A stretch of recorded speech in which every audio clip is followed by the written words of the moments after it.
Agradecimiento para usted, doctor Pavarotti, por haber tenido la gentileza de participar también de este evento. Su intervención será el próximo jueves y la próxima semana, después de 8 días, el mismo horario de ahora, con el objeto de que plantee un tema que ya lo dijo Edgar, es sumamente interesante e inquietante para nuestro país. La constitución de los tribunales populares, para ver si efectivamente así se puede mejorar o no la justicia en el caso concreto de nuestro país. El seminario que empezamos en este instante tiene por objeto hacer un estudio somero, sucinto, dado el tiempo del que se dispone, para analizar cuáles son las reformas que se introdujeron al Código Orgánico Integral Penal, que están publicadas en el suplemento del Registro Oficial número 107 de martes 24 de diciembre del 2019. Ahí se publicaron estas reformas. Y en la disposición final de la misma se dice que esta ley, o sea, estas reformas entrarán en vigencia en 180 días a partir de la publicación del registro oficial. De tal manera que estas reformas, muchas de las cuales van a ser materia de análisis esta noche, están vigentes desde el 22 de junio del año 2020. A pedido de determinados elementos integrantes del foro guayaquileño que me honra con su amistad, me han pedido que hable esta noche sobre los temas que he escogido para tratar de analizar cada una de las reformas que están introducidas al Código Orgánico Integral Penal. Obviamente que no van a ser todas por razones de tiempo y por la extensión, pero que podríamos convenir, si así resolviéramos, mantener en el futuro algunas conversaciones más sobre otras reformas que también existen en la publicación del año 20. Aparte de algunas reformas que se están introduciendo en estos días, que sé que están en conocimiento de la Asamblea Nacional, desconozco y entonces buscaron decirles si ya fueron aprobadas o no, pero sí puesta a consideración de la Asamblea Nacional, que es el órgano legislativo ecuatoriano, ciertas reformas del Código Orgánico Integral Penal para que tengan vigencia desde su publicación. Si esto fuera así, me comprometería para, en su oportunidad, hacer un nuevo análisis detenido y somero de estas reformas que se están introduciendo en la legislación penal del Ecuador. Yo tengo como concepto general en la explicación que siempre he dado que en el Ecuador concretamente, me refiero al país, se efectúan reformas que no son de la trascendencia que espera la sociedad. Eso se debe en muchos aspectos fundamentalmente a la calidad de quienes ejercen la función de legisladores. Es muy duro tener que decirlo aquí, pero nuestro órgano legislativo está integrado muchas veces por personas que desconocen elementales principios jurídicos y entonces se plantean reformas que son simplemente para que el legislador diga yo ya cumplí, yo ya legislé, ahora veamos qué pasa. Y entonces con este criterio podemos observar aquí en el país cómo se reforma una ley que a los 15, 20, 30, 60 días está buscando una reforma porque resulta que no fue bien aplicada para nuestra realidad. Eso es también un aspecto que debe ser analizado someramente por quienes tienen la obligación de elegir bien a los legisladores. Es otro tema. Ahora, entrando en materia, el Código Orgánico Integral Penal que ha sido reformado introduce la primera reforma en el artículo 26. Después pongo el 26 ahí. El artículo 26 del Código Orgánico Integral Penal fue reformado por el artículo 6 de la ley de reforma, publicada en el registro oficial al que me he referido hace un momento. El artículo en mención reformado dice: actúa con dolo la persona que, conociendo los elementos objetivos del tipo penal, ejecuta voluntariamente la conducta. Responde por delito preterintencional la persona que realiza una acción u omisión, cual se produce un resultado más grave que aquel que quiso causar, y será sancionado con 2/3 de la pena. Esta es la reforma que se introdujo en el artículo 26. Entonces, hay que empezar por entender o explicar qué es el dolo. Perfectamente conocen ustedes como juristas que son, que el dolo es una voluntad dirigida hacia un fin que se sabe al fin jurídico. Ese es el dolo directo de primer grado o simplemente dolo. La voluntad dirigida hacia un fin que se sabe antijurídico. De tal manera que dolo siempre es una manifestación de voluntad. Es el elemento fundamental en este análisis que vamos a hacer, radica en la voluntad de la persona que ejecuta un acto. Esa voluntad está dirigida de manera concreta hacia un fin que se sabe antijurídico, siendo este entonces el dolo directo de primer grado o simplemente dolo.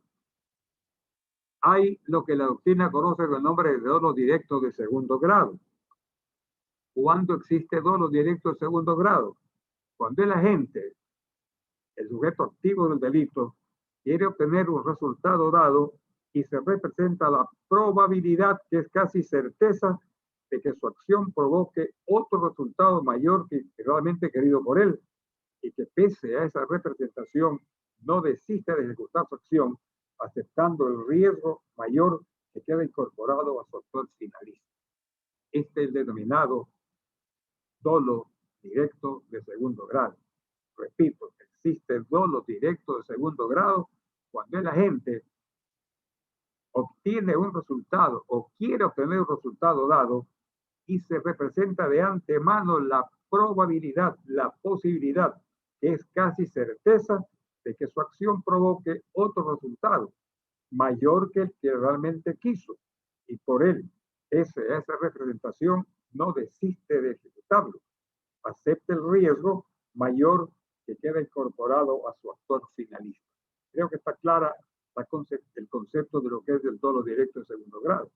Y el dolo eventual, cuando el agente, el sujeto activo, que quiere un resultado dado, representa la posibilidad de un resultado mayor, que no es seguro que se produzca, pero que se puede producir. Y pese a la posibilidad de ese resultado más grave, no desiste de ejecutar su acto, por lo que se entiende que también ha querido el resultado mayor. De tal suerte que ¿Cómo ves usted con video y audio? Perdón. De tal manera que existe una diferencia notable entre el dolo directo de segundo grado y el dolo eventual, tal como explicado de los conceptos que acabo de mencionar. Como ejemplo, podría graficarse de mejor forma este aspecto del que estamos tratando. Por ejemplo, un terrorista quiere matar a un soberano, al presidente de la República, por ejemplo. Ahí hay un dolo directo primer grado. Y para ese fin prepara una granada, esperando lanzarla al dictador o al mandatario que quiere matar cuando pase en su vehículo. El agente prevé la posibilidad que al explotar la granada mate no solamente al dictador, sino al chofer y a los acompañantes que viajan en el automóvil. Ahí hay el dolo directo de segundo grado. Pero pese a que él no quiere que el resultado mayor se obtenga, lo acepta, no desiste y lanza la granada. Y la gente se representó la posibilidad de que otras personas, además del dictador, del chofer y de sus acompañantes, como son los transeúntes que posiblemente circulan por la calle al momento de la explosión de la granada, pudieran morir por los efectos de la explosión. Y pese a que no quiere ese resultado tan grave, no desiste de actuar, aceptándolo e incorporándolo a su conducta finalista. Ese es el llamado dolo eventual. De esa suerte que el Código Penal, el Código Orgánico Integral Penal, cuando reforma el artículo 26, está diciendo de manera expresa que existe dolo, existe dolo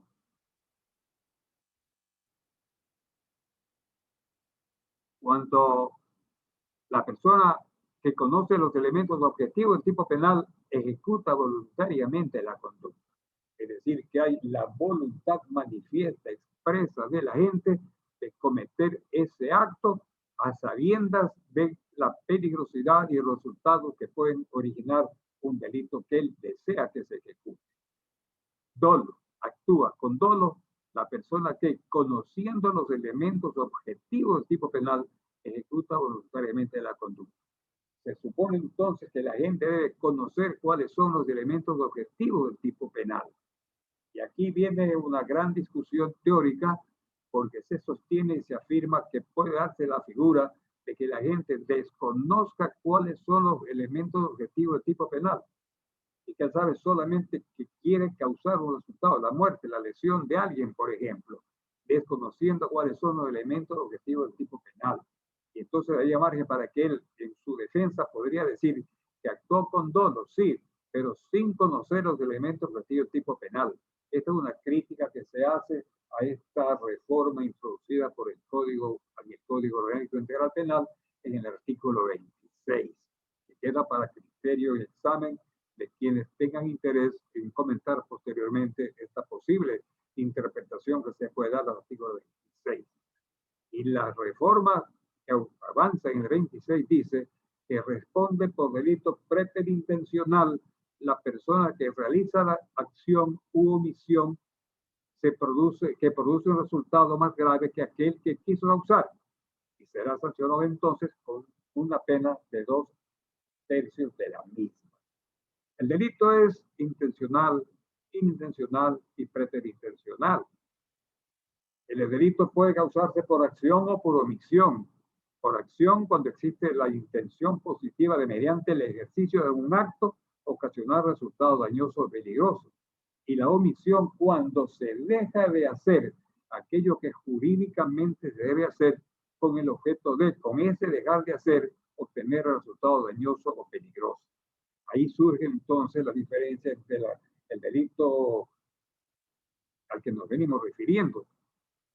Ahora, el artículo termina diciendo que hay preterintencionalidad, cuando el agente o sujeto activo del delito obtiene un resultado mayor que el que quiso abusar, cuando aplica una situación que él no quiso causar, pero se produce sin su intención. Es decir, yo quiero causar una lesión a una persona y la mato.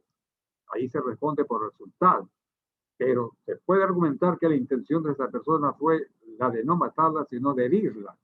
Pero tiene que responder por resultado final, porque la parte subjetiva no se sabe si efectivamente la intención de herirla o de matarla.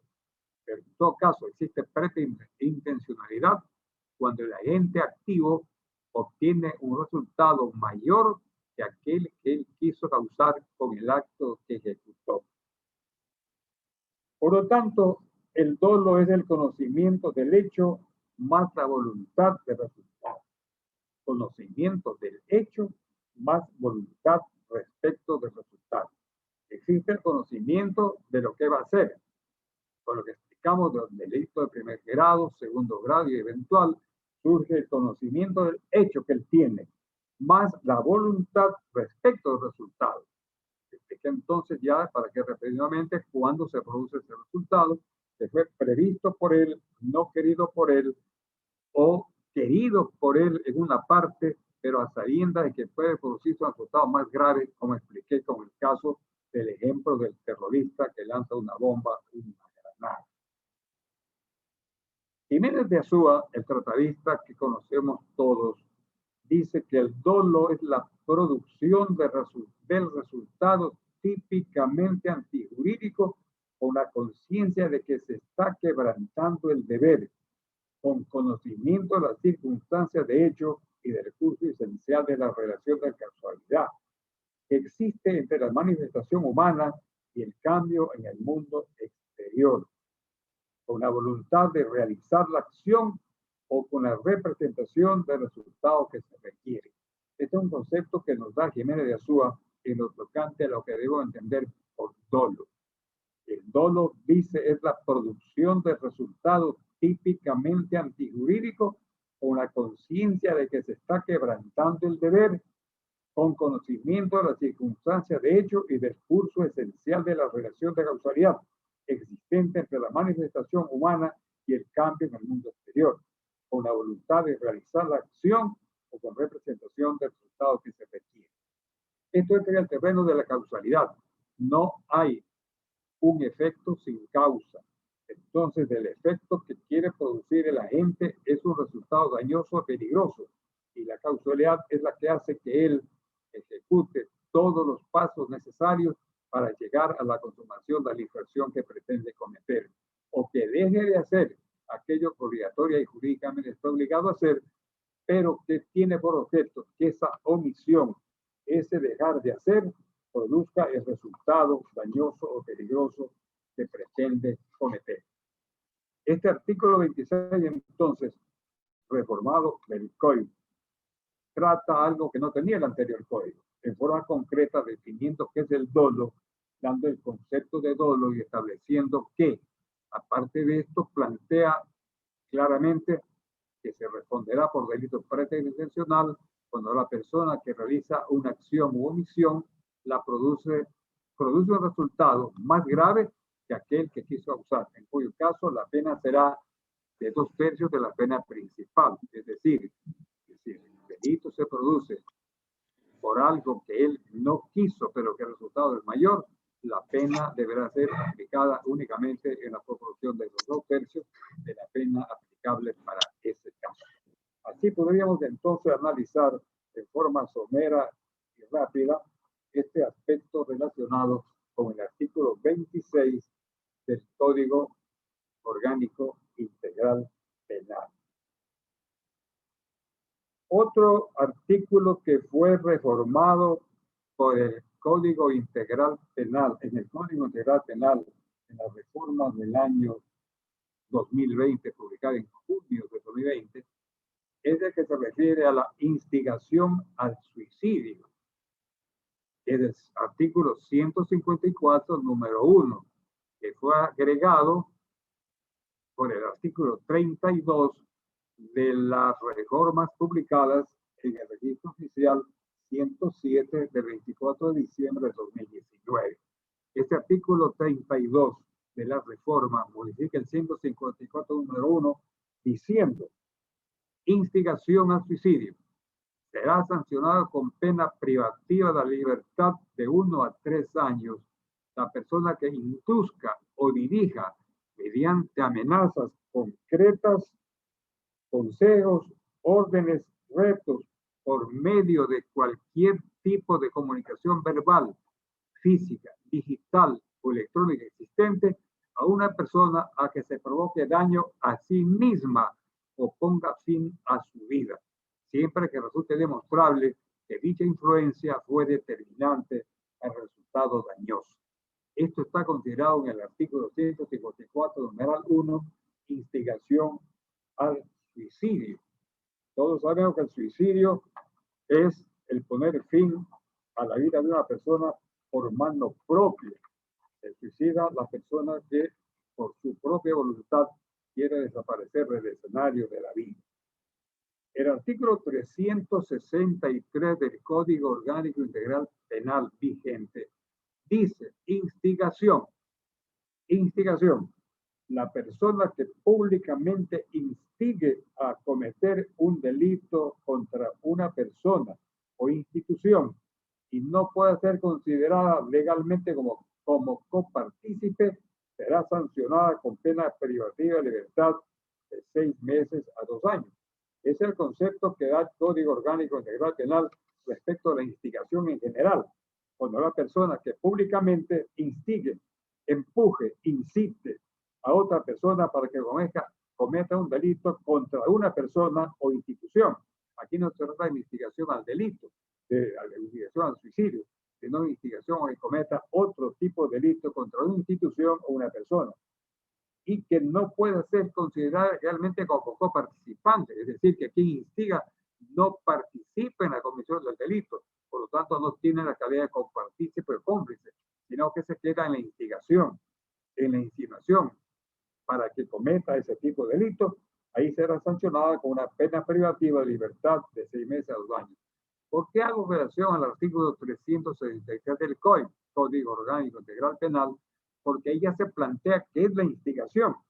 En cambio, que el artículo que estamos mencionando, el 154 número 1, se refiere concretamente a la instigación al suicidio.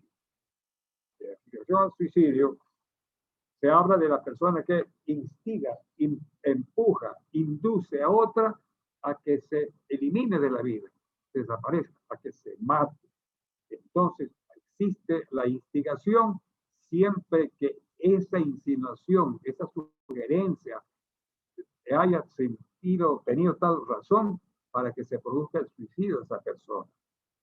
Cuello Calón define la instigación intencionalmente realizada sobre una persona para determinar la comisión de un delito. Jiménez de Azúa dice: la instigación sin éxito no es punible por falta de elemento objetivo, ya que considera que no hay instigación por consejo en virtud de que el criterio de inducir es mucho más que el de aconsejar. Para Welser, el agente provocador es responsable cuando el delito por él provocado se consuma y es considerado irresponsable si solo se produce la tentativa del hecho principal. Esto es lo tocante a la instigación para cualquier tipo de delito. Pero cuando se habla de la instigación al suicidio, debe haber la finalización del mismo. Es decir, el instigador fue determinante sobre la voluntad del suicida para que por su consejo, su instigación, su insinuación, llegue a la comisión de su propio suicidio. Eso es entonces lo que está diciéndonos la reforma actual. ¿Qué sucede si el suicida decide voluntariamente de suicidarse? Es decir, empieza a caminar hacia el suicidio y de repente desiste, o es atendido oportunamente en el momento en que está consumándose el suicidio. Se toma un veneno, pero oportunamente lo intervienen y le extraen ese veneno que se estaba tomando. Si se desiste voluntariamente porque se arrepiente o hay alguna situación que hace que el suicida no llegue a la consumación del suicidio, solo hay comienzo de ejecución del suicidio, por lo que no está dada la exigencia legal del suicidio tentado, sino solamente del suicidio desistido. De tal manera que para que exista la instigación al suicidio, este debe consumarse. Si no se consuma y se tiene la tentativa, no hay delito de instigación al suicidio. Por lo tanto, repito, el delito de instigación al suicidio, en el delito de instigación al suicidio no cabe la tentativa, ya que este delito se verifica cuando existen actos de instigación o ayuda hacia el suicida. De esta manera que así quedaría explicado entonces el artículo 154, número 1 del Código Orgánico Integral Penal, que fue reformado para hablar concretamente sobre qué es la instigación al suicidio. ¿Por qué es importante este aspecto? Porque tenemos que entender que para que exista la consumación del delito tipificado en el 154, numeral 1 actual, debe producirse, haber el resultado final del suicidio.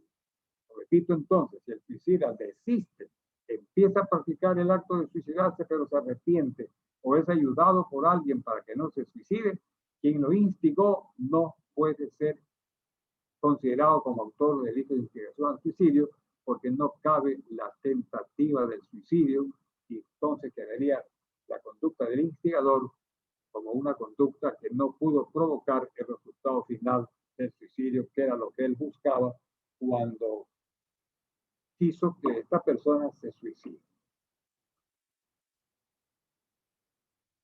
Hay un artículo, es el 276 del Código Orgánico Integral Penal, que fue reformado por el artículo 65 de las reformas introducidas en el registro oficial publicado el 22 de junio del 2020.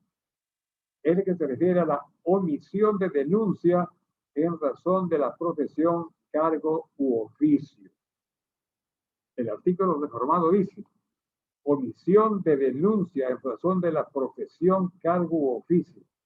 La persona que en razón de profesión, cargo u oficio, en los ámbitos de educación, salud, recreación, religioso, deportivo o cultural, conozca de hechos que constituyan graves violaciones a los derechos humanos o delitos contra la integridad física, psicológica, sexual y reproductiva, o muerte violenta de una persona y no denuncie el hecho, será sancionada con una pena privativa de libertad de 2 a 6 meses.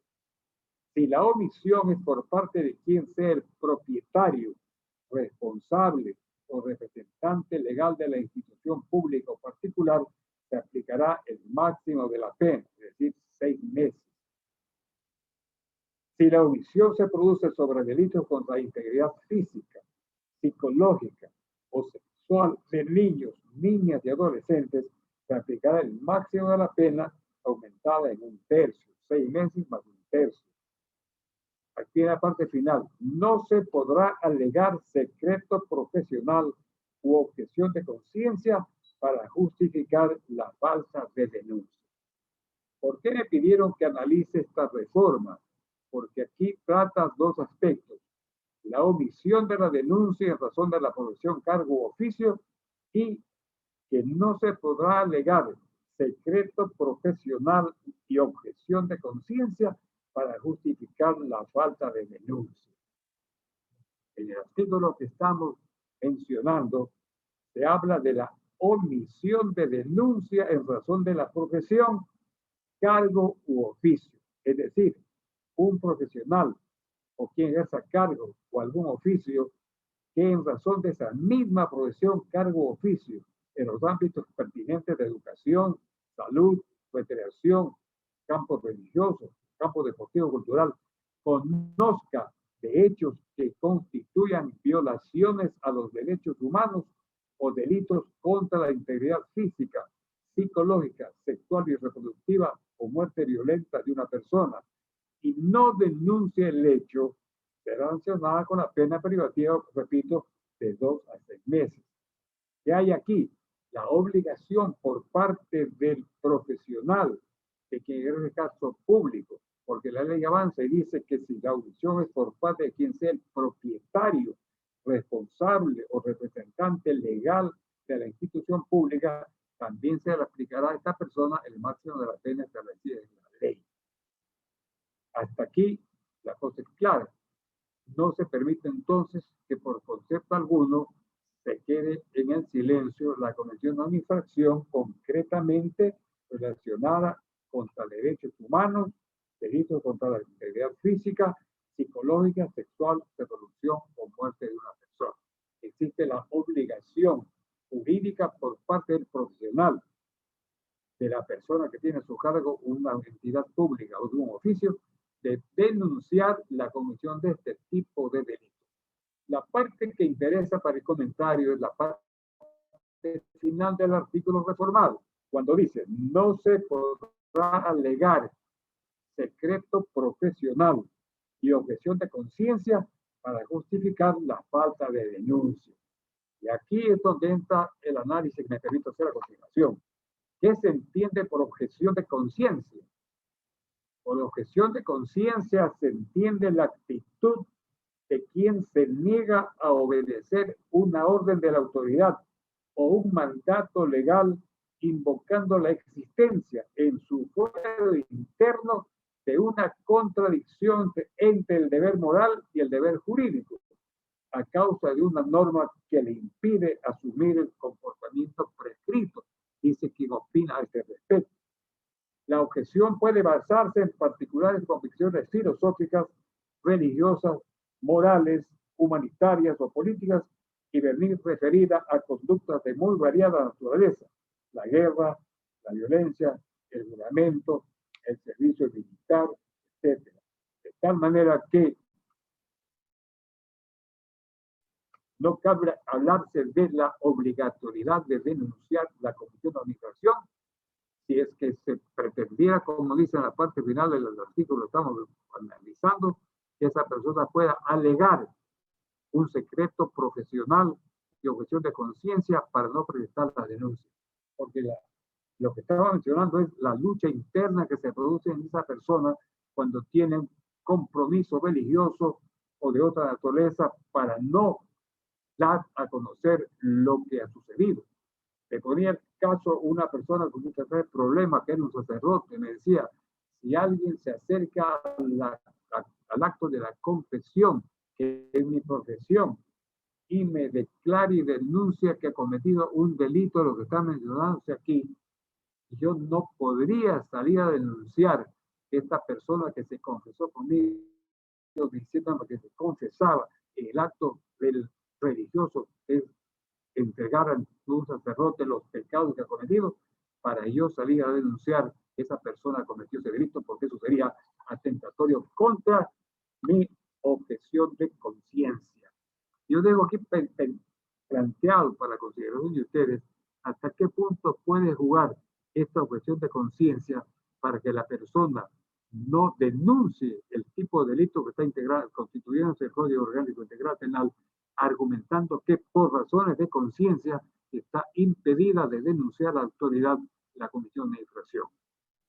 Así es como creo yo que podríamos analizar este aspecto en la parte fundamental de la objeción de conciencia, en donde entra en juego, como se dice en el análisis que hace un autor,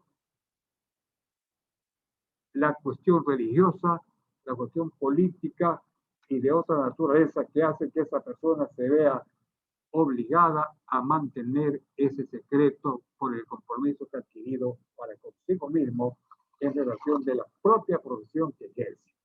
Yo quisiera al final de esta conversación que haya un diálogo, si es posible, sobre este tema. Hasta qué punto el Código Orgánico Integral Penal, en el momento que plantea la omisión de denuncia en razón de la posición cargo oficio como un delito cometido por quien omite esa denuncia en tratándose de los delitos que están puntualizados en el artículo 276, puede ser motivo de una objeción de conciencia para que la persona que, siendo profesional en los ámbitos que la ley plantea, no pueda denunciar argumentando que lo hace en obedecimiento a una objeción de su conciencia. Pero dejo plantear esa inquietud para poder conversar más adelante cuando terminemos este comentario final. En el avance de esta conversación, me voy a permitir plantear a ustedes algunos principios que han sido materia de análisis en el Código Orgánico Penal. Uno de los principios de oportunidad.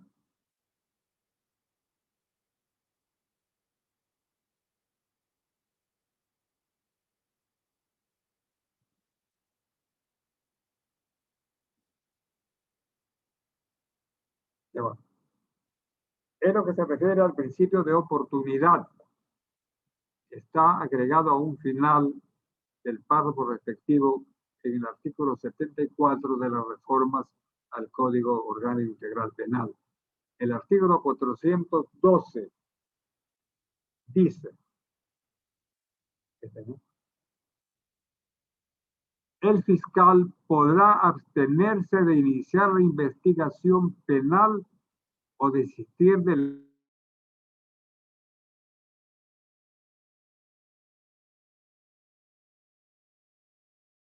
de libertad de hasta 5 años, o excepción de las infracciones que comprometen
Buenas noches, tenemos un pequeño problema técnico, ya vamos a solucionar.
En el que el investigado o procesado sufre un daño físico grave que le imposibilita llevar una vida normal. El fiscal no podrá abstenerse de iniciar la investigación penal en los casos de delitos por graves violaciones a los derechos humanos y delitos contra el derecho internacional humanitario, delitos contra la integridad sexual y reproductiva, delincuencia organizada, violencia contra la mujer o miembro del núcleo familiar, trata de personas, tráfico de inmigrantes, delito de odio, de sustancias catalogadas sujetas a fiscalización y delitos contra la estructura del Estado constitucional de derecho y justicia. Así fue reformado el artículo 412, que trata del principio de autoridad. ¿Qué debemos de entender por principio de autoridad? De oportunidad, perdón. Este principio tiene como vectores ideológicos los siguientes: la descongestión de los despachos, la utilidad pública, el interés social, el poco impacto del interés público y el efecto positivo en el posible responsable. Se basa, dice el autor, en la discrecionalidad del fiscal para iniciar o no una investigación o para continuarla. Es la renuncia al ejercicio de la acción penal. Es una excepción al principio de oficialidad. Se aplica en delitos identificados como de poca significación social que no tengan un impacto público general. Así está más o menos conceptuado y mantenido el concepto de lo que es el principio de oportunidad. El tratadista Bacigalupo, cuando trata el tema, dice: el principio de oportunidad no debe entenderse tan solo como la renuncia a la acción del fiscal si se presentan determinadas condiciones, sino más bien todo tratamiento penal diferenciado del conflicto social representado por el hecho delictivo. Esto es un criterio muy amplio y los procedimientos diferenciados pueden ser varios, lo que no es admisible en nuestra legislación porque el principio de oportunidad no está ligado a los procedimientos especiales y va hacia la no iniciación del procedimiento o de la continuación del mismo antes de que concluya la etapa de instrucción fiscal. Este principio de oportunidad tiene varias objeciones por parte de quienes estudian el tema. Se plantea que no es posible que el fiscal pueda por su propia iniciativa en ciertos casos y por otra porque la Constitución del Ecuador concretamente sí lo permite, no iniciar una acción penal.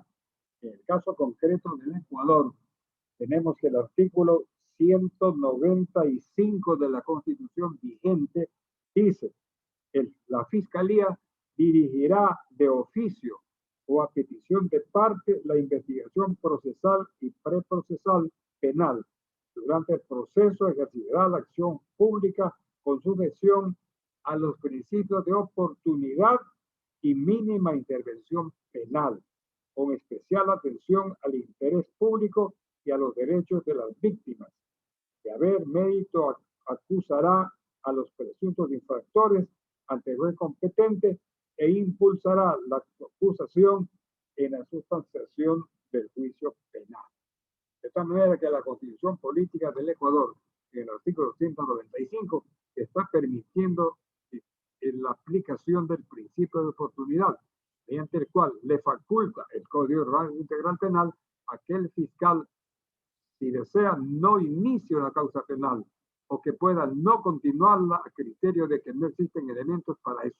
De tal manera que este es un principio que atenta contra el principio de oficialidad, como bien lo nota algún tratadista, y es materia de una gran discusión en nuestro medio respecto a si debe o no aplicarse este principio de oportunidad, que da margen para una serie de aplicaciones incorrectas por parte de los fiscales cuando no actúan con apego a la ley. Dicen, aquí no voy a dar paso a la denuncia y no la da. Se acoge al principio de oportunidad atentatorio entonces contra el principio de la oficialidad. Lógicamente que la ley está permitiendo, es decir, impidiendo que se aplique el principio de oportunidad en algunos casos. Por ejemplo, en los delitos contra la libertad personal. El artículo 160 que trata de la privación ilegal de libertad. El artículo 161 del secuestro. El 162 secuestro extorsivo. Y el 163 simulación de secuestro. En todos estos delitos contra la libertad personal no cabe aplicar el principio de oportunidad. Pero en otros casos sí, como lo que acabamos de ver. Delitos contra los derechos humanos y contra el derecho internacional, artículos 111 al 39. Esos no son materia de principio de oportunidad. Delitos contra la integridad sexual y reproductiva, artículos 164 al 175 tampoco. Delincuencia organizada, el artículo 369 del Código. Delitos contra la mujer o miembro del grupo familiar, artículo 159. El delito de trata de personas, artículo 91 al 94 del Código. Delito de odio, el 177. Delito de sustancias catalogadas con sujetos de fiscalización, artículos 219 al 228. Y los delitos contra la estructura del Estado de Derecho y Justicia, artículos 336 al 363. Para todos estos tipos de delitos, la legislación penal del Ecuador no permite la aplicación del principio de oportunidad. Pero para los que sí están expresamente determinados en los artículos que son materia de análisis, sí cabe que el fiscal, por su propia cuenta, diga que no inicia la acción penal, la investigación, la indagación previa que la etapa preprocesal, o que la detiene y no avanza porque cree que no hay motivos suficientes para continuar.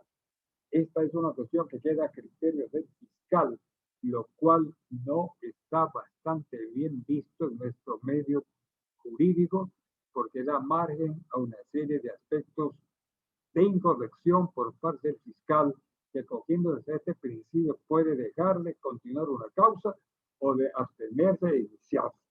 De tal manera que mi posición personal es la de que este principio de oportunidad está garantizado en la Constitución cuando dice que el fiscal puede aplicarlo, tiene estos elementos que lo determinan que no podría aplicarse de manera tan general porque le da al fiscal la facultad de detener el conocimiento de la causa o de continuar la misma.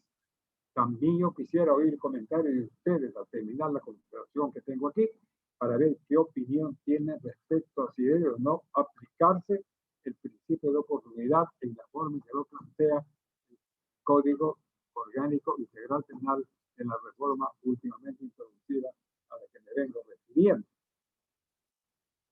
Otro aspecto interesante en materia de conversación es la denominada cooperación eficaz, que está planteada en el artículo 491 del Código Orgánico Integral Penal.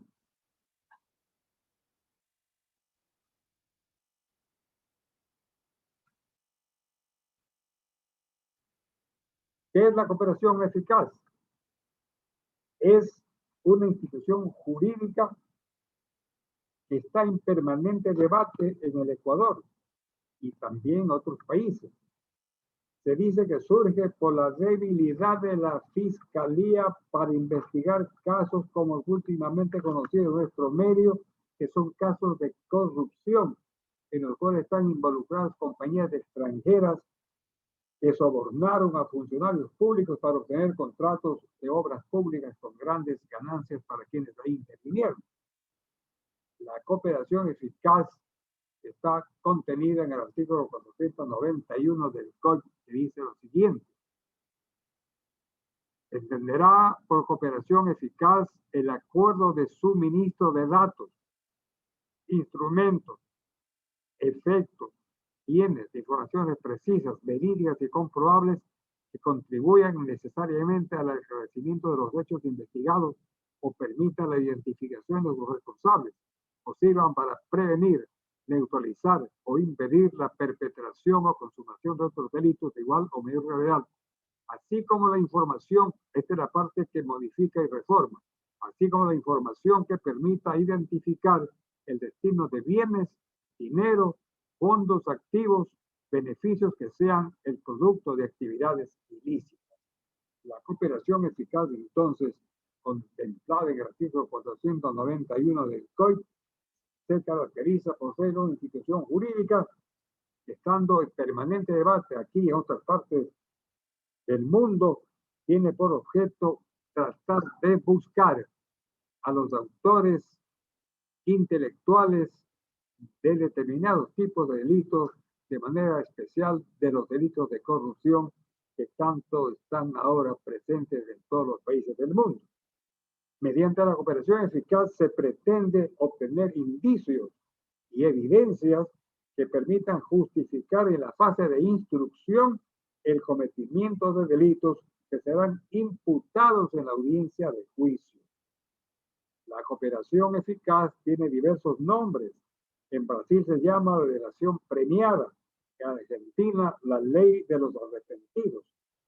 En estos países, como en muchos otros, gracias a la cooperación eficaz, se han llegado a acusar y a juzgar a los verdaderos autores de la comisión de una gama de delitos, de manera especial de corrupción y de crimen organizado. Aquí en el Ecuador algo se ha logrado y va a ser materia de conversación más adelante.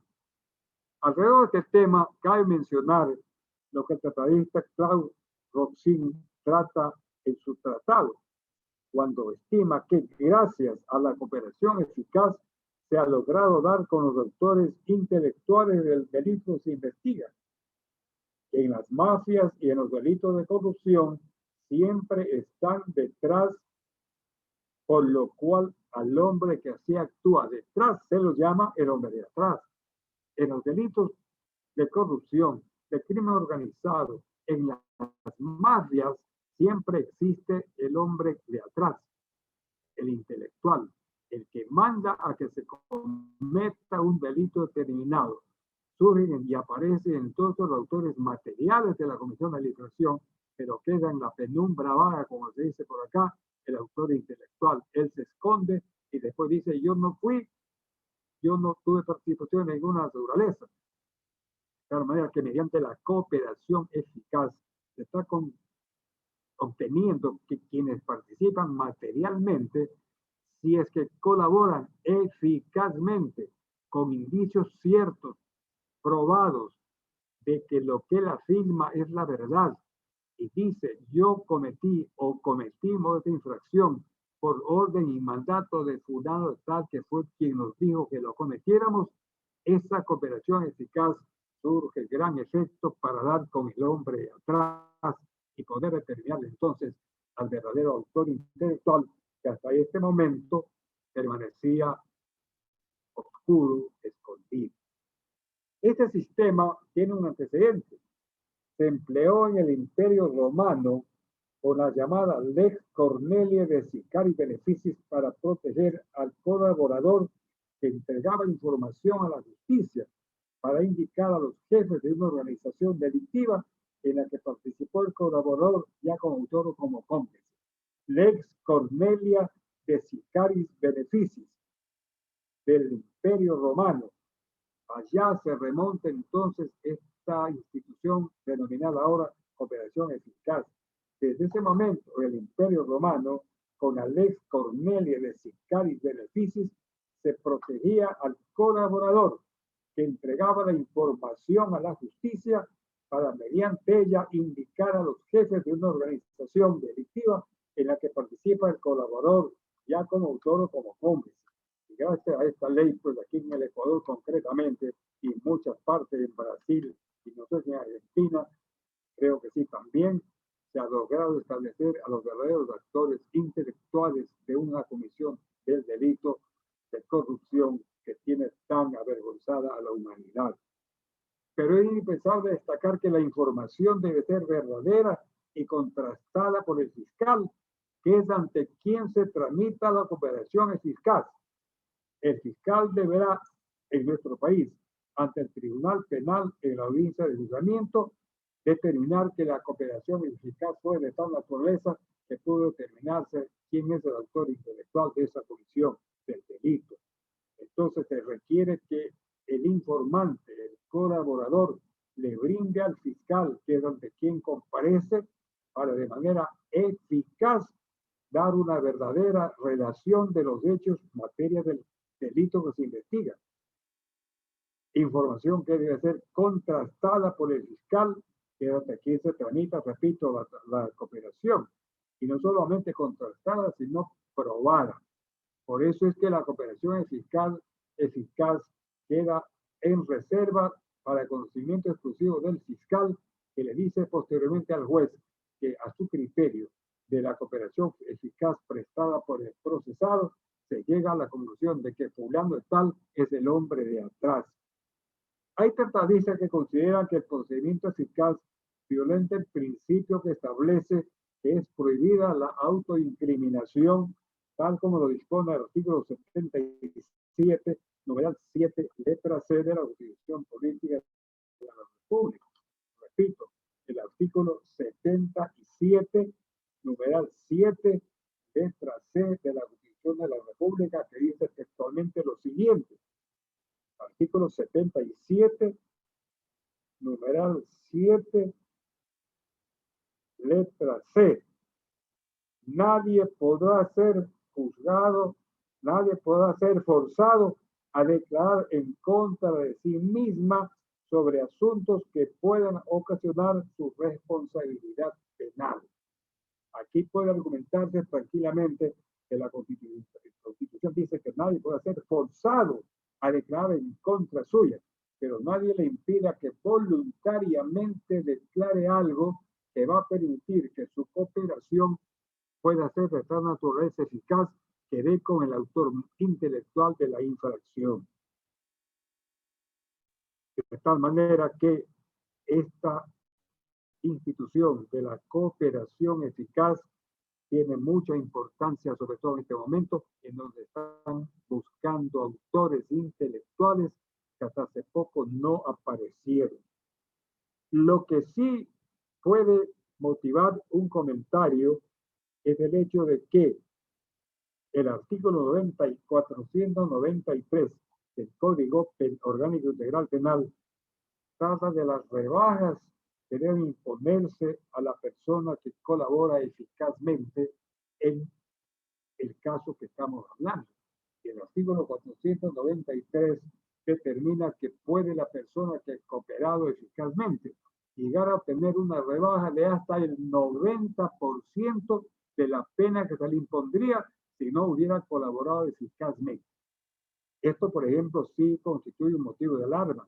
Aquí tenemos el caso de una procesada que ayudó eficazmente a determinar el caso de soborno en el gobierno anterior, que acaba de recuperar su libertad porque se le impuso la pena de 9 meses de prisión y acaba hace pocos días de recuperar su libertad por haber colaborado eficazmente. Entonces queda en el planteamiento lo siguiente: está bien que colabore eficazmente, que ayude a la justicia a determinar quiénes son los autores intelectuales de la infracción que se está pesquisando y procesando y juzgando, pero que no sea tan alta la pena, es decir, la rebaja que se impone a la pena que debería imponérsele si no hubiera cooperado eficazmente. Esto está siendo materia de algún análisis aquí por parte de juristas que consideran que la rebaja de hasta un 90% de la pena es una rebaja demasiado exagerada para una investigación como esta que estamos hablando. De tal manera que esta es la denominada cooperación eficaz, que está vigente en el Ecuador y que sí ha dado resultados positivos, de manera especial en el juzgamiento último de los procesos por corrupción, que han permitido que, gracias a la cooperación eficaz prestada por los procesados que ahora están cumpliendo ya sus condenas, hayan logrado determinar quiénes son los autores intelectuales de esa infracción para que junto con ellos cumplan las penas correspondientes.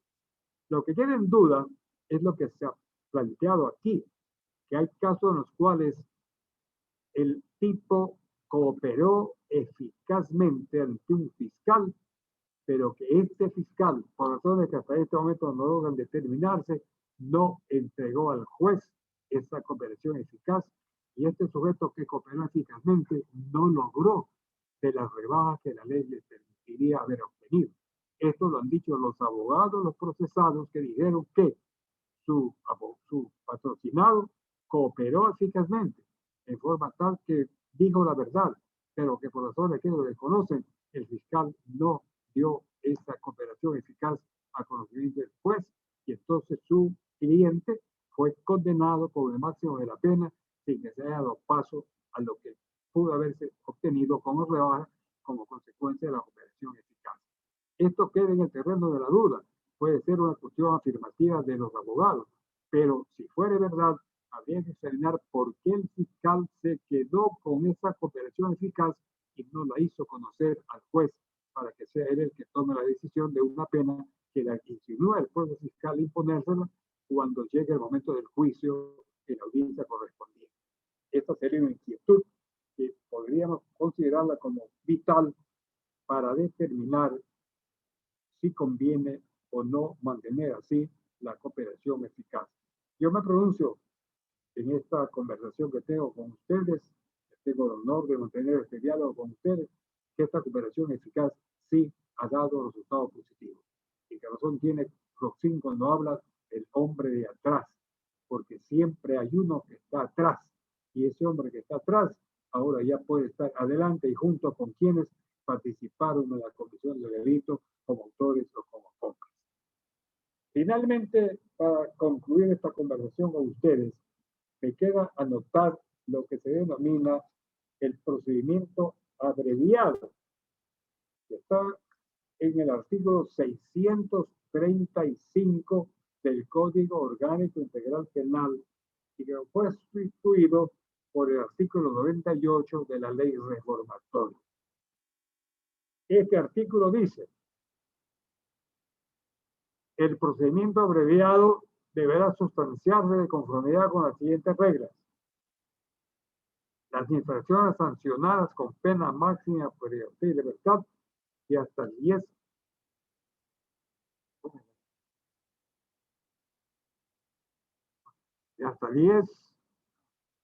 repito, el procedimiento abreviado deberá sustanciarse de conformidad con estas reglas. Las infracciones sancionadas con pena máxima de libertad de hasta 10 años son susceptibles de procedimiento abreviado, excepto en delitos de secuestro, delitos contra la integridad sexual y reproductiva, y de cuando se trata de delitos de violencia sexual contra la mujer o miembros del núcleo familiar. De tal manera El procedimiento abreviado al que me vengo refiriendo en la reforma últimamente determinada por la Dirección Penal del Ecuador, en la parte que reforma da las excepciones, establece las reglas. El procedimiento abreviado deberá sustanciarse de acuerdo con estas reglas. Las infracciones sancionadas con pena máxima privativa de libertad de hasta 10 años son susceptibles de procedimiento abreviado, excepto el delito de secuestro, delitos contra la integridad sexual y la reproductiva, y cuando se trate del delito de violencia sexual contra la mujer o miembros del núcleo familiar.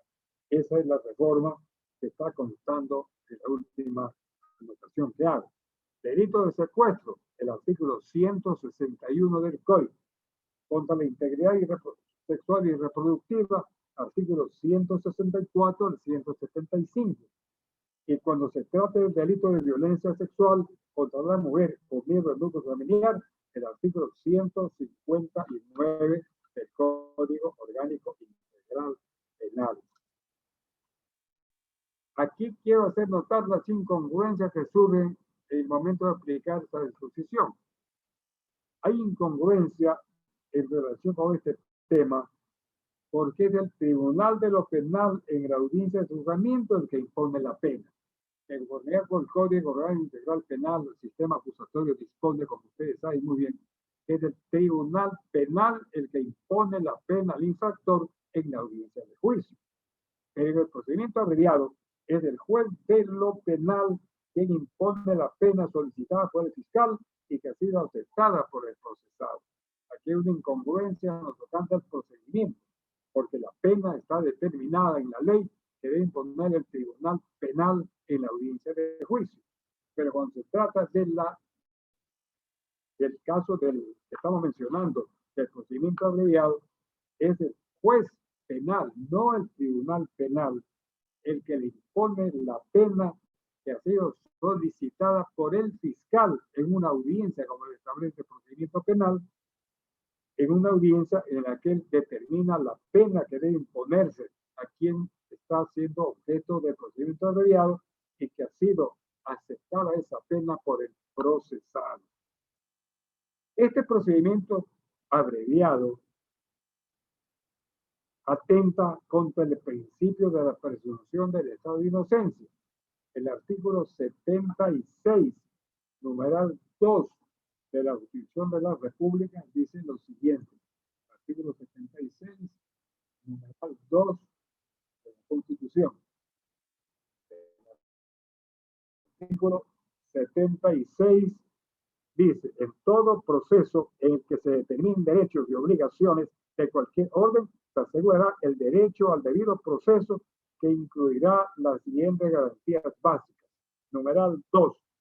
Se presumirá la inocencia de toda persona y será tratada como tal mientras no se declare su responsabilidad mediante resolución firme o sentencia ejecutorial.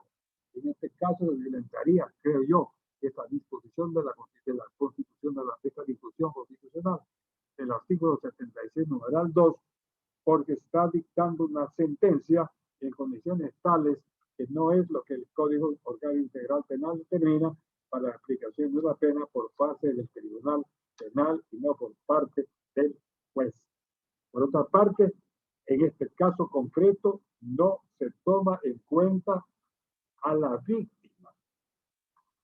Una de las razones por las cuales está fuertemente criticado el Código Orgánico Integral Penal del Ecuador es porque es un código o una ley penal que favorece más al victimario que a la víctima.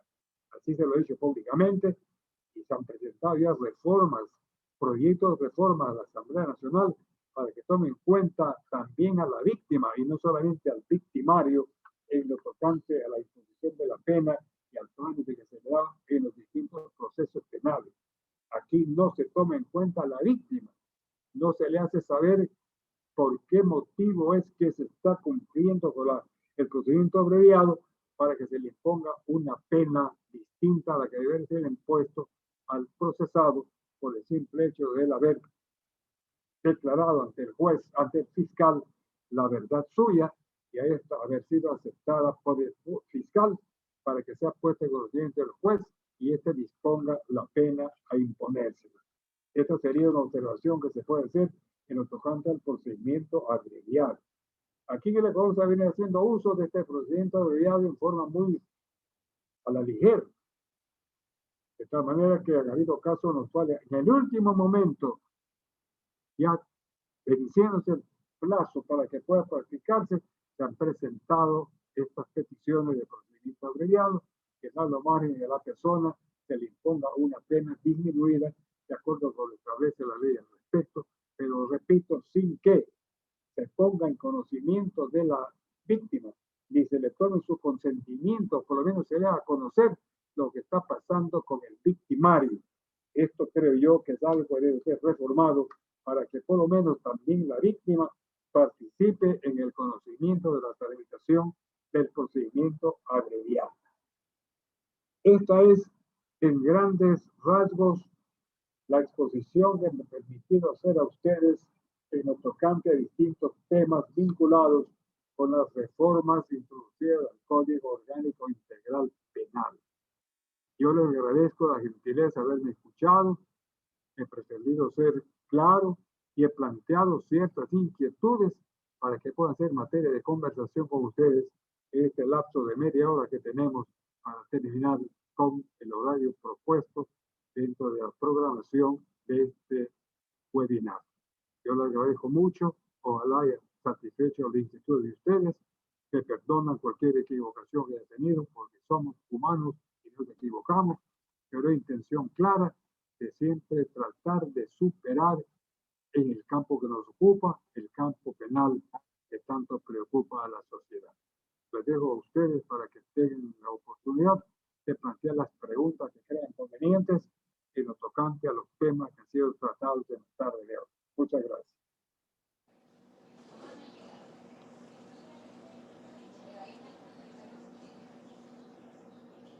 ¿Alguna observación? Dice que primero hablan las mujeres.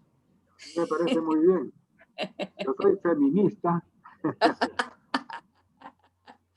No hay tal hecho, doctor. No. Me acuerdo de un artículo suyo cuando se discutía la incorporación del famoso artículo del feminicidio. Y coincido con todo lo que usted escribió en aquella columna, así que no hay tal cosa. Simplemente quería abonar con algunas ideas que creo que son importantes porque nos quedamos indudablemente cortos, no solo por factor tiempo, sino porque los artículos que han sido sometidos a reforma son muchos, superan obviamente los que usted el día de hoy los ha esgrimido con fina tinta. Coincido plenamente con el tema, por ejemplo, tan de moda que está en la actualidad, y en eso el doctor Ricardo puede aportar mucho por la experiencia que está viviendo también con mucha similitud en Argentina, en el caso de Ecuador también, en el tema de la cooperación eficaz. Es decir, no existe una base ni tampoco existe un techo respecto a la imposición de la pena privativa de libertad. Es una cooperación que queda libre albedrío tanto de la fiscalía como de aquella persona que es la persona que presenta a través de las pruebas y entra a este procedimiento de la cooperación eficaz. Sin embargo, por ejemplo, en el caso del Ecuador hay un tema que ha quedado colgado allí y ya los medios de comunicación se hacen eco de ese hecho, de una persona que se sometió a la cooperación eficaz y más bien a estas alturas del partido es una de las personas que más acumula sentencia. Creo que lleva ya más de 30 años en acumulación de penas privativas de libertad.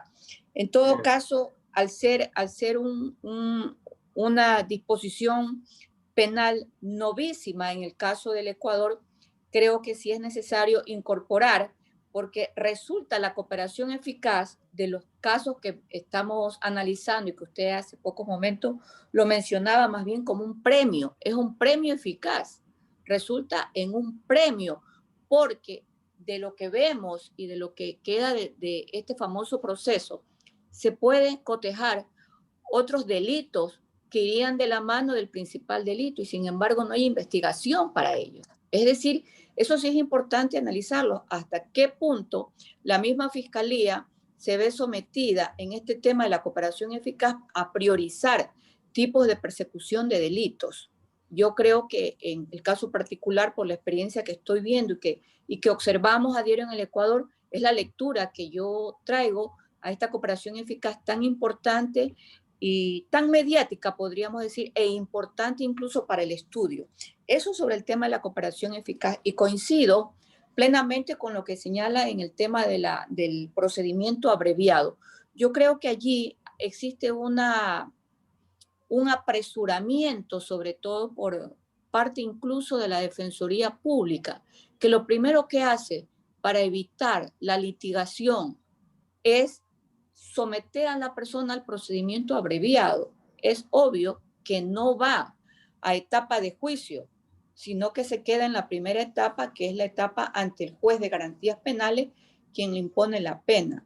Pena que, por cierto, está previamente pactada entre la Fiscalía y la persona que está siendo sometida a la instrucción fiscal que se le abre en este procedimiento directo para después terminar en el procedimiento abreviado, que no es otra cosa más que la imposición de la pena muy corta. Entonces, yo creo que en ese sentido, por ejemplo, es una de las razones en las que observo el por qué las cárceles en el Ecuador aumentaron en relación al número de la población carcelaria, porque el procedimiento abreviado se convirtió simplemente en un facilismo en la litigación.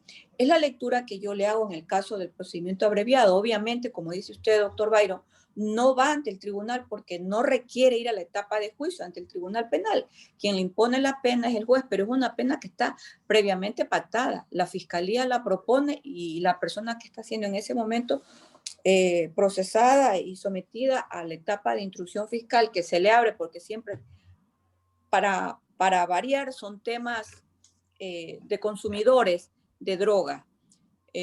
Entonces, se les impone pena en procedimiento abreviado menores a 1 año. Claro, el procedimiento abreviado estipula el artículo que usted ha señalado, que es el artículo 635, que para qué tipo de delitos se puede poner o ir al campo del procedimiento abreviado. Sin embargo, yo sí quisiera, aprovechando la presencia suya, doctor, y del doctor Ricardo, me preocupa qué es lo que vengo yo observando en estas reformas que hoy día se incorporan al Código Orgánico Integral Penal, que es un código de no muchos años, de no vieja data, es del año 2014, y ya vamos con un proceso de reforma y nos avecinamos a otro proceso de reforma.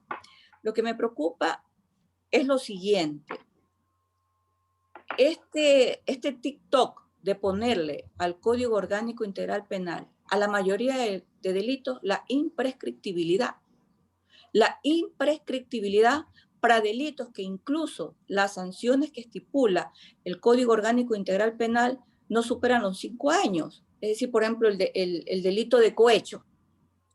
Y así podríamos ir. El delito de concusión, estos delitos menores que pueden ser sometidos, incluso el mismo procedimiento abreviado, pero ponerles ese sello de la imprescriptibilidad a este tipo de delito, ¿a qué situación jurídica en el campo penal estamos arribando en el Estado ecuatoriano? Entonces, yo sí he visto con mucha preocupación que a la mayoría de los delitos, por no decir a todos, se les está poniendo el sello de la imprescriptibilidad. Con esto yo quiero cerrar mi pequeño aporte. Me gustaría escuchar la opinión de Ricardo.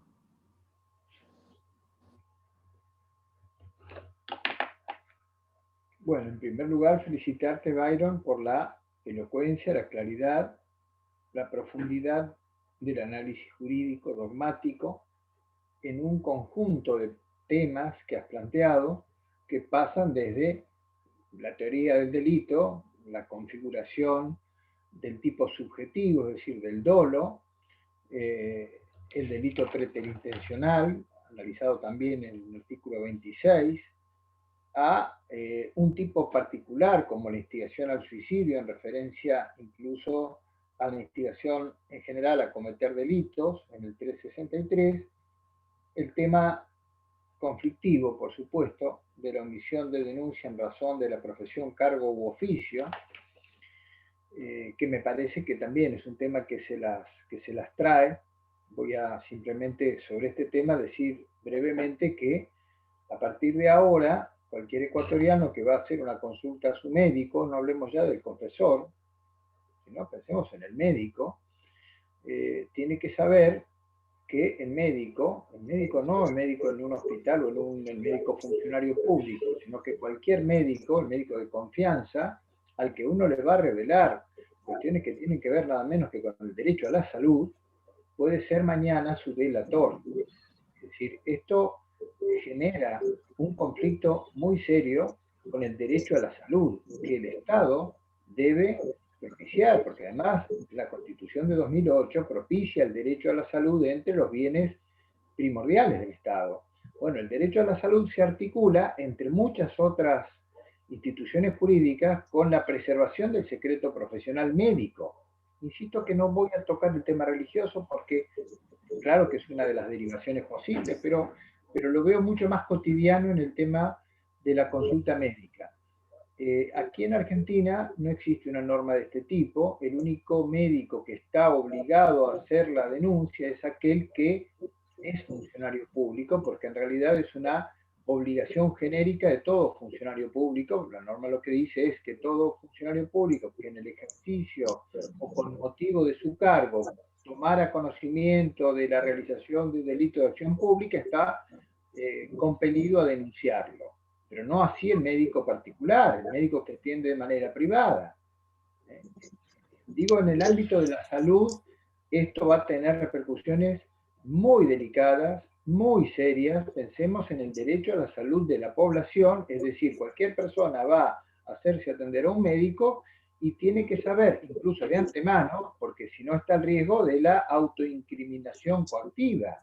Es decir, encontrar no una persona que me va a ayudar a resolver el problema de salud, sino eventualmente a mi propio acusador. Es decir, le estoy contando lo que me ha sucedido para restablecer la salud a quien eventualmente va a ser mi denunciante o mi acusador. Es decir, esto genera una serie de derivaciones problemáticas en orden a la vigencia del derecho a la salud que también garantiza la Constitución del Ecuador.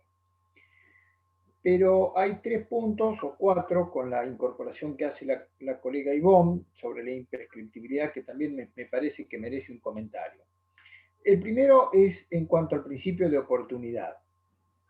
Bueno, yo no quiero entrar en la sintonía fina porque, digamos, el derecho ecuatoriano tiene sus particularidades. A mí me parece que se lo puede arreglar mejor o peor, pero que en general hoy tiene Carta de Ciudadanía Universal el principio de oportunidad. ¿Y por qué la tiene? Bueno, la tiene porque el principio de legalidad por el cual todos los delitos de acción penal pública eran perseguibles de oficio, ha demostrado que en la realidad era una quimera, era una ficción, era un imposible. Ningún Estado jamás, en ninguna época en la historia, persiguió de oficio y eficazmente todos los delitos de acción penal pública. ¿Por qué? Porque hay algunos que no valen la pena perseguirlos. Hay algunos que virtualmente ni siquiera uno podía discutir sobre la tipicidad, por ejemplo, de los delitos bagatelares, de los delitos que no tienen relevancia jurídico-social, jurídico-penal, y sin embargo son delitos porque el legislador los tipificó como tales. Pero bueno, el que se robó un limón de la verdulería, el que se llevó un sachet de leche del stand del supermercado, vamos a iniciar una causa penal porque se llevó un sachet de leche. Digo, en este tipo de infracciones penales menores, en general, se admite, se viene admitiendo y me parece razonable que el sistema penal no se ocupe de las cuestiones menores. Ahora, cuando el principio de oportunidad se pretende aplicar a infracciones que generan un grave daño social, allí es donde, claro, uno tiene que decir, bueno, el principio de oportunidad no puede permitirse que el Ministerio Fiscal deje de perseguir conductas que afectan bienes jurídicos de relevancia social. Obviamente que para esos casos el principio de legalidad debe ser mantenido de manera incólume. Pero insisto, en el delito de poca entidad, en el delito bagatelar, en la infracción al deber que no trae grandes consecuencias jurídicas, perseguir con todo el rigor del sistema penal delitos de poca monta, verdaderamente no se justifica. Particularmente aquí el consumo de sustancias estupefacientes sin propósitos de comercialización gradualmente ha perdido su carácter de injusto, en parte por la ley, en parte por una interpretación jurisprudencial que tiende a una mayor laxitud, a una mayor admisión de ese tipo de conductas. Y porque además la punición no sirve de nada frente a un problema de salud, lo que hay que tener es respuesta sanitaria y no respuesta punitiva. De lo contrario, se nos llenan las cárceles de adictos y es uno de los grandes problemas que generan, es una de las grandes causas que generan la sobrepoblación carcelaria que llega a niveles escandalosos en el Cono Sur. En cuanto al procedimiento abreviado, comparto plenamente todo lo que has dicho, Byron, absolutamente lo suscribo. Puedo agregar o anotar simplemente que en Argentina se utiliza masivamente, del 80 al 85% de los casos penales se resuelven con el procedimiento abreviado, que aquí todavía diría que hasta hipócritamente se lo llama juicio abreviado, cuando justamente lo que no hay es juicio. Es decir, son condenas sin juicio, son condenas que prescinden no solamente de la presunción de inocencia, sino que violan el principio de estricta jurisdiccionalidad, aquel principio sagrado, aquel principio ilustrado de la modernidad del derecho penal que dice que no hay pena y no hay crimen sin juicio. Bueno, acá lo que no hay es juicio. El procedimiento abreviado de lo que se prescinde, de lo que se aborta es de juicio. Y en Argentina no se lo llama procedimiento abreviado, por lo general se lo llama juicio abreviado, lo cual es una falacia todavía mayor porque implica una tergiversación de lo que es el juicio. El juicio es un juicio con todas las garantías, incluida la garantía del tribunal imparcial. Es el juicio acusatorio, oral, público, contradictorio, continuo, continuado, con presencia física del juzgador. Es decir, ese juicio es el que no se hace y se condena por un pacto que además prescinde de la víctima, donde simplemente el fiscal y el defensor acuerdan más o menos una pena que el imputado admite. ¿Qué ha pasado en la discusión argentina? Bueno, a pesar de ser un instituto que genera roces constitucionales, la Corte Suprema y los organismos jurisdiccionales en general lo han convalidado constitucionalmente, no sin admitir todo este cúmulo de sombras que se vierten sobre el sistema de procedimiento abreviado. ¿Pero qué dicen para convalidarlo?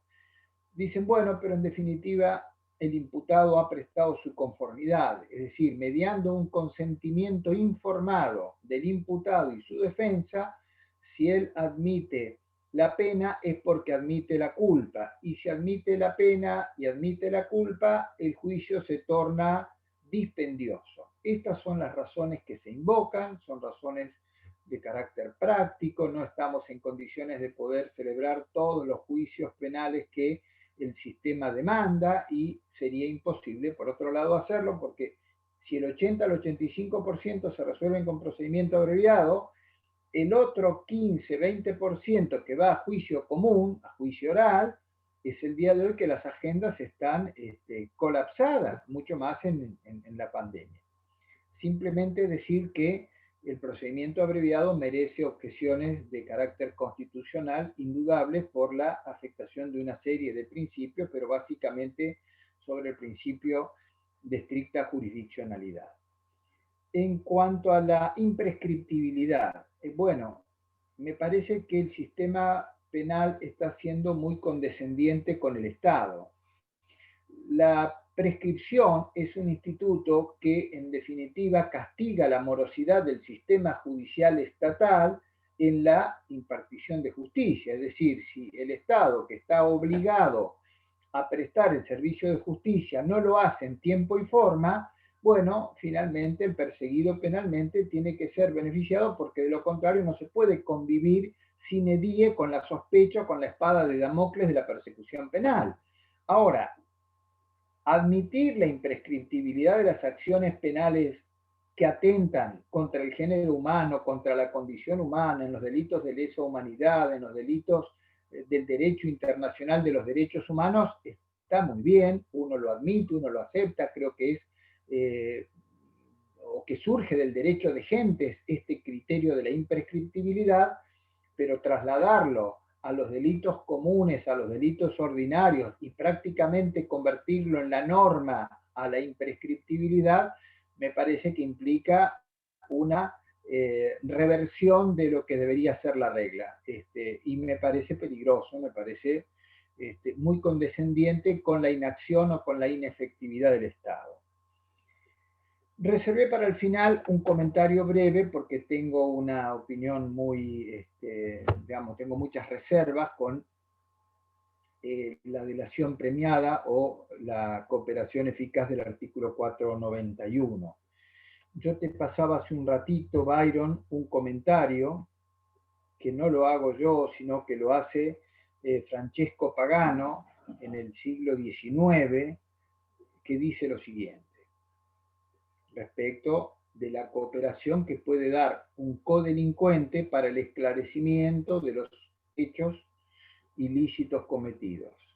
Dice Pagano, abro comillas, y sin embargo, ocurre a veces que sus labios, al indicar al cómplice, indican la verdad. Pero más frecuentemente ocurre que tal designación sea el instrumento de la venganza, de la malignidad o de la protección esperada. Es decir, que el nombramiento del codelincuente contiene más a menudo la falsedad que la verdad. O lo que es lo mismo, que en boca del reo más a menudo está la mentira que la verdad. Cierro comillas, Francesco Mario Pagano, Principios del Código Penal y Lógica de las Pruebas, página 155. Un sistema penal que aspira a la consecución de un juicio penal donde se orienta o se busca la verdad jurídica objetiva, que dependa de las colaboraciones de los codelincuentes, es en sí mismo una contradicción. El caso que señalan ustedes, yo lo desconozco, en el Ecuador, que ha habido una enorme rebaja de pena a tal punto que les ha parecido desproporcionada respecto de una persona que habría hecho algún tipo de colaboración eficaz. En definitiva, lo que demuestra es que es una manera fácil para el delincuente hacer un señalamiento hacia terceros para eludir, en última instancia, su propia responsabilidad, o en el peor de los casos, para darle el abrazo del oso a quien a lo mejor no lo merezca. En Argentina, este tema, el del arrepentido, el delator premiado o el colaborador o cooperador eficaz, está siendo puesto en entredicho ya desde hace un tiempo. Voy a citar solo un caso, pero lo pueden buscar en cualquier buscador de Google y lo van a encontrar con más detalle que lo que yo les pueda decir en un minuto. El primer arrepentido argentino es el señor Mario Pontacuarto, que era un secretario de la Cámara de Senadores de la República Argentina, de la Nación. Él señaló que había una, digamos, un montón de negociaciones ilegales entre algunos senadores y el ministro de Trabajo, Flamarique, en aquel momento ministro de Trabajo del presidente de la Rúa, Fernando de la Rúa. Finalmente, de la Rúa, Flamarique y algunos de los senadores fueron llevados a juicio por las acusaciones que había hecho un secretario parlamentario, un secretario de la Cámara de Senadores, que finalmente había sido cesado en su función porque, por otros temas, el vicepresidente de la Nación, en ese momento Daniel Scioli, dispuso su cesantía en un sumario administrativo. Bueno, Pontacuarto se presentó en la justicia, dijo, sí, yo era parte de un engranaje de de negociaciones ilegales en la política, recibía dinero, repartía dinero, se compraban las leyes, los senadores recibían dinero, el ministro de Trabajo pagaba con una tarjeta Banelco. Finalmente, en el juicio, el presidente de la Rúa, el ministro Flamarique, los senadores fueron todos exonerados de responsabilidad porque lo que había dicho el arrepentido no logró acreditarse ni mínimamente. En el medio, uno de los senadores se suicidó considerando que estaba gravísimamente afectado en su honor, que ya del escarnio público nadie lo iba a salvar. El presidente de la Rúa, que tuvo un mal gobierno, eso no hay ninguna duda, generó incluso su propia renuncia en el mes de diciembre del año 2001, de ninguna manera se lo podía involucrar en la comisión de este tipo de delitos, pero convivió hasta poco antes de la muerte con la imputación que le hizo Pontacuarto, un secretario parlamentario que había sido removido de su cargo por la Comisión de Actos de Irregularidad Administrativa al margen de las denuncias que él hizo. ¿Por qué traigo este caso a colación? Porque me parece que tenemos que advertirnos que con el sistema de cooperación eficaz o delación premiada, cualquiera puede incriminar a cualquiera. Es muy riesgoso, es un sistema peligroso, es cierto que a menudo el colaborador eficaz puede ayudar a la investigación, pero no menos cierto es que puede prestarse a un mal uso de una herramienta extremadamente incisiva y que puede atacar la honorabilidad, la integridad moral y cívica de funcionarios públicos que son probos y correctos.